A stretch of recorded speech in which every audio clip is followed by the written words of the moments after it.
why do black people love cognac? And why do cognac brands love black people? Let's get into it.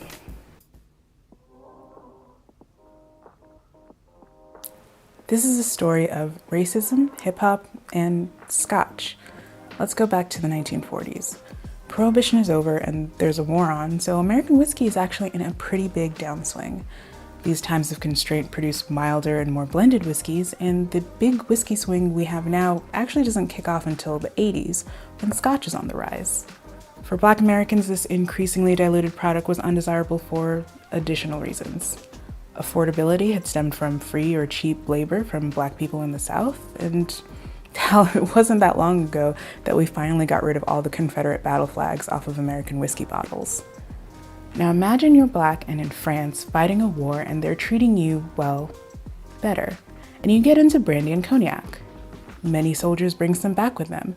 And after the war, Black people consumed 2/3 of this nation's cognac.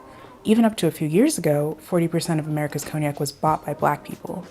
In the immediate post-war period, Scotch gets into France, tanking domestic cognac sales.